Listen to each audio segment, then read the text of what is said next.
You don't have to brawl, take a chance on burning your fingers in the oven. Yeah. It's clean. Your wife is wife-friendly. I read in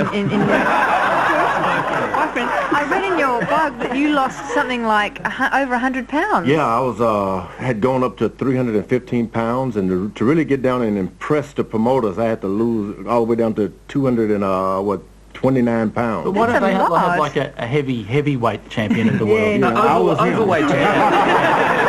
It's super heavyweight. I was the super heavyweight, but they needed to know I was serious.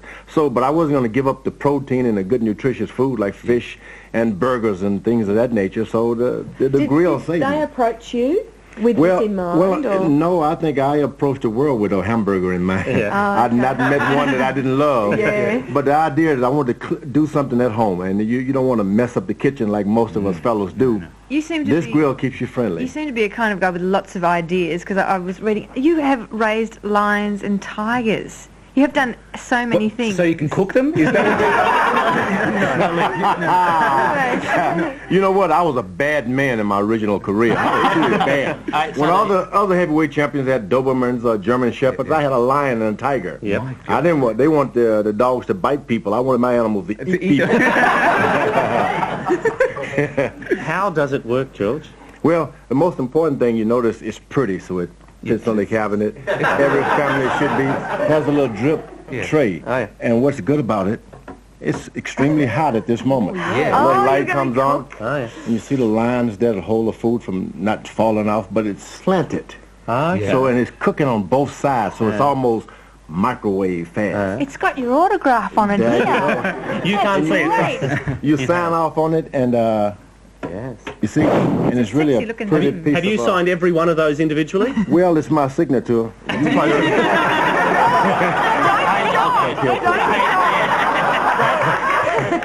I'm not like that anymore. Tommy's really tough. You know what I mean? Yeah. But it's just the ideal piece of equipment if you want to cook cleanly and quickly. In the nighttime, sometimes I want some prime rib beef. Yeah, And I want it quick, and you know it takes a family a few hours to do that in the early part of the day. But with this grill, you just slice it, put it on, in a few minutes you're eating. Did you? Yeah, let's show you some of the things. He's Look. going to cook for us. Make a hamburger. I'd love one. Yeah, Yeah. some of Oh, here some we of go. my recipes Will from I open the it up? Kate, please. from the cookbook. Okay. In case you know about that. Every time I buy one of these Sit back. cookbooks. You can sell anything you want, George. But the idea is it's What, and It's just the shut the lid burgers. on them. It's sizzling. It's a bit And, like a sandwich maker, but Yeah, it's like the Breville we have out Breville, here. I love that, the simplicity. If you want the fat to drain off, you just build something that's at an angle. that's true. But It's it's not so easy. It's funny. It's not so easy. This is done with a lot of scientific knowledge. The reality is, in your career, you would have made a few faces into hamburgers. And I've had the favor returned a few times. Yeah. But you just put your burgers in and you sit there and it does the work. And at home, the average guy, you know, he's looking for the wife to come in and do everything. But once you get a grill, you become the father and like, Dad, what do you got there? And it makes the chef out of But you've just got to anyone. get one of those aprons with the breasts on them. dear. Gotta watch this guy.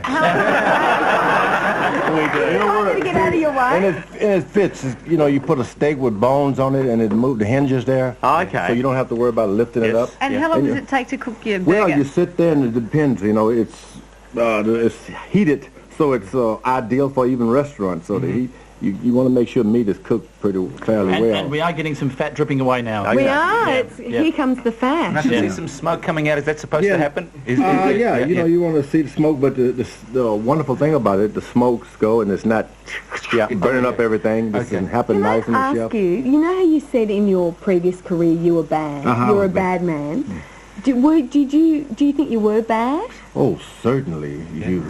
Like in your heart, you were bad? Were you Yeah, angry you know, at you people? or- when originally I was a boxer, and most guys would look at guys and stare them down, but I would look at them like a trophy, like I want to take this guy here at home or something. So I stopped boxing in '77 because I only knew how to pursue it in that fashion. I'm a preacher now, you see. Yes. Can I get an amen? Well, anyway, I had to change up everything, and so I had another approach to boxing. With my brother Roy and I started a youth center, and we wanted to teach kids how to stay out of trouble, teach them boxing and never a shot in anger. I started teaching them, and in return, I learned myself that I could really box again. Right. I don't need all that anger, no killer instincts. It's all But about is it hard to study that and then still go into the ring to fight? Not at all. How It's do very you? easy. It's a honorable profession. I mean, it's the call it- granddaddy of tennis, if you know what I mean. Yeah, well, they call it the noble sport, don't they? Yeah, Is it boxing? yeah, Is it's that a noble sport. yeah, noble. And But realistically, you want to get out there and just, it's a sport. You have no intentions of maiming or hurting anyone. You just want to be in shape. You still box now? You Oh, still sure. do it? I am 50. And I became heavyweight champ of the world the second time at 45. And was named by the AP the athlete of the year, not the boxer of the year, but an athlete. And I think I'm the standard bearer for the next millennium. Yeah. As we go into the new century, it's George Foreman. Feel it. Oh, go. They say I'm 50, but this is only about 20. But this grill will take us into the next century. How we going? You see, you get a chance to look at the grill marks right there. Yes. And you meet. Authentic grill See, mark. it's all that's all the fat. If they built McDonald's on a slope, this same principle, you do very well, wouldn't you? Just a little fact about McDonald's. I heard the other day that the reason why McDonald's have pickles in them is to stop them from being listed as confectionery. really? Is that right? Well, you know that the Absolutely. buns on their order forms, buns are actually in the confectionery column. Can you drive past the McDonald's these days, George, and not stop in for a quick McFeast? Oh, I can't No. imagine. No interest. I said, no, I can't do it. It's tough to resist, isn't it? I've got to ask, you said that in reality, when you went into every fight, you were scared. You were a mean man, but it still scared you to step into the There's ring. nothing more fearful than getting into the ring with Joe Frazier, Yeah. Yeah. Muhammad Ali, Kenny Norton, Yeah. Evander Holyfield. And no matter how brave you are, once though, I defeated the whole thing about fear. I was not going to be afraid of anyone. I prayed for this and asked for this for years. I get into the ring with Muhammad Ali. I'm not even worried about it. Like a cakewalk. Like a cat, I'm going to just do everything. I lost the fight. Yeah. Yeah. From that point on, I decided I better search for fear. Yeah. All I can say is that the outfit that you wore when you were fighting him, you were splendid. Yeah. You were so much She was more bad, I handsome had than to hit he the was. floor. Dirty up my splendid trunk. I've got to ask you about Joe Frazier. Was he called Smoking Joe because he used to burn his hamburgers? Is that, I mean, with his grill? Yeah. How was You know how's what he Joe going? was called smoking because when the bell would ring, Yeah. he'd come out smoking. I mean, he was throwing his head and throwing punches, and there was no way to stop him.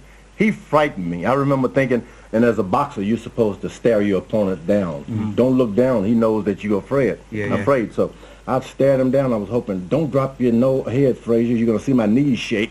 I was afraid. You go up to the canvas and your knees are shaking uncontrollably. Yeah. And do you still see those guys now? I mean, Joe Frazier. Well, We become great friends. Yeah. Muhammad Ali, Yeah, a lovely yeah. guy. He's the greatest. He is amazing. Can I ask you? You hit very hard, as we all know, but who do you reckon hits the hardest? I mean, besides you, I'm saying you. I was hit by a fighter, Ronnie Lyles, back in 1976. and it's still He hurting. hit me so, he hit me so hard it didn't hurt. I remember thinking, how did I get on the canvas? Why am I in this business? Why should I get up?